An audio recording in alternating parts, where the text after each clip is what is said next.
I just see my parents slowly raising up from their seats, slowly acting up, slowly raising their voices even, and I just see them yelling at me in a cold-like manner. I was about to cut my bread. I just wanted one piece, but accidentally the bread slipped in my hands and it fell on the floor. And so they just rose up and began yelling at me to kiss it. They began forcing me to kiss it like it was some kind of cult, so I had no choice. I was 4 years old and I didn't want any argument, so I just cried and kissed the bread with bitterness. That was the day religion was basically a ruin for me. Christianity. Is Christianity really this? Is Christianity really a cult? Those were my thoughts in that moment. And so, slowly but surely, I began going back and back and back from God until I eventually became atheist, only for later to discover that those people did not have a clue about what religion really is.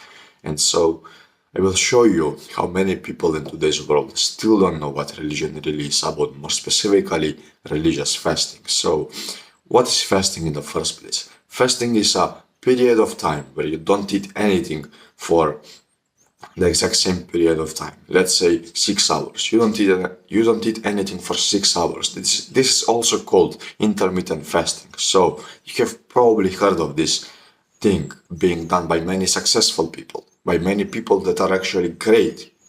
And so we have this other side of fasting, religious fasting. In Christianity, there is this type of fasting where people don't eat any meat, any fat, anything that is fatty for until Easter. Yeah, for about a month and a half. And they do not eat that. They do not anything that is fatty. They just eat vegetarian basically for that many days. In Islam, you have this thing where they actually just fast from the morning all the way, I believe, till sunset, about 7 p.m. only for them to later on eat whatever they want. But many people make the mistake of believing that that is just it. Okay, I will not eat the food and that's it. Let me ask you straight away. Do you really think you're doing God a service whenever you don't eat a specific type of food? Yes, sure. For example, that does help. That does help.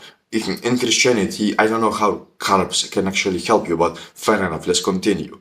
So, let's say this actually helps because the intermittent fasting that Islam does really actually helps whenever you're typing away on your computer, whenever you're working anything, you're just way more focused.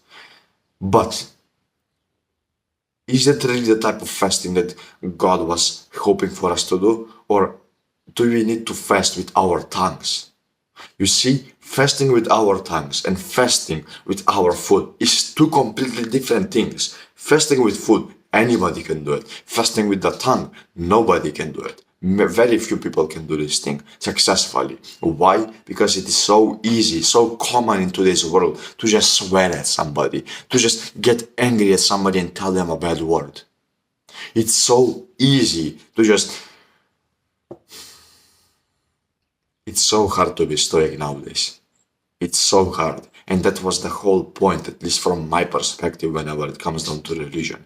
Even the Bible says it, that you should fast with the tongue instead of with the bread or the food or anything like that. You shouldn't hurt your brother and then just continue to eat shit. No. Forget about that.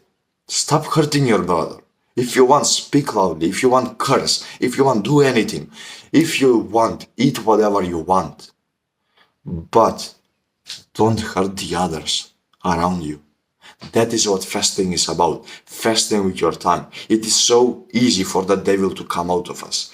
But it takes character and discipline for you to honestly control this demon inside you, to literally take it by its leash and just ride it as a horse.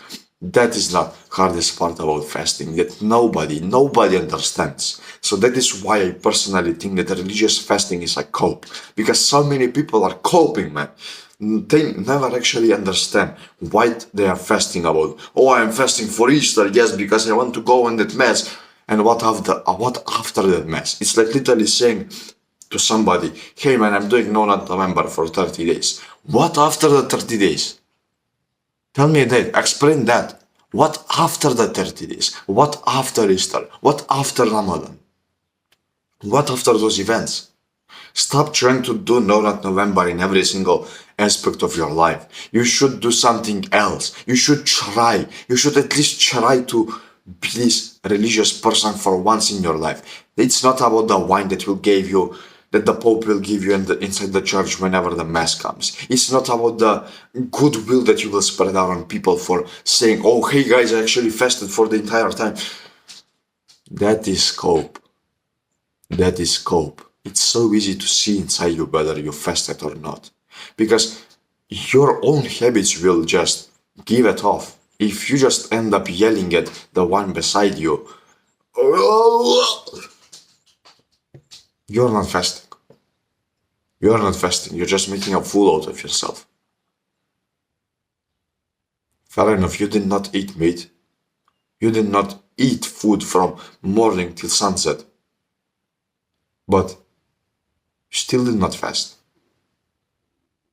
You just were hungry, but for nothing. Now, of course, this actually helps, as I already said. Staying focused is a great thing, especially in Islam, as I said, the intermittent fasting from sunrise till sunset. That is an amazing thing to have inside your life because it makes things so much easier. It's just you living life on, I don't know, easy mode instead of hard mode. It's like playing Minecraft on easy mode with creative tools and everything because suddenly you can think, bro. For once in your life, you can actually think inside your brain. So that is exactly why I am telling you that this can actually help you out, but it can actually help you out if you're doing the right type of fasting. So see fasting for what it really is. Fasting with the tongue. And use food manipulation, use your stomach manipulations to influence and better and bring this even higher to a higher level so that you never swear toward your brother. That is what I mean inside this video. Now, of course, my friend, I'm not some monarch, I'm not some, I don't know, some Buddhist monk or anything. No, I'm just a normal human. A human who decided to go a bit deeper into the thing that he actually believes. I read the Bible, and that was what it said, what was said inside there. And it just opened my eyes. It opened my eyes so damn wide. Like, for my entire life, I was believing religion with my eyes like this, closed, until I opened the Bible and I literally exploded them wide open. So that is exactly what I was hoping to do with this video, and I hope I did it. So from this video, my friend, I hope one thing from you and for you, to understand the tongue lashing that you give to other people, and to understand how to actually fast with your tongue and how food actually helps you fast with the tongue, not the other way around. Fasting with food is wasting time, but fasting with the tongue and using food as a way to honestly bring that even higher, now that is what we're talking about. So if you want any help with this, if you want to share your story, which you probably do, my friend, if you came so far into this video, you probably have some story to share from your personal experience and all of it. So feel free to go ahead and join my free school community inside the first link in the description, the Growth Accelerator. I will see you inside there, brother, and you can share anything you want, read anything you want, and just have a brotherhood of like-minded people who also fast with their tongues rather than with their stomachs. Thanks all for watching, brother, and I will see you into the next one. Adios!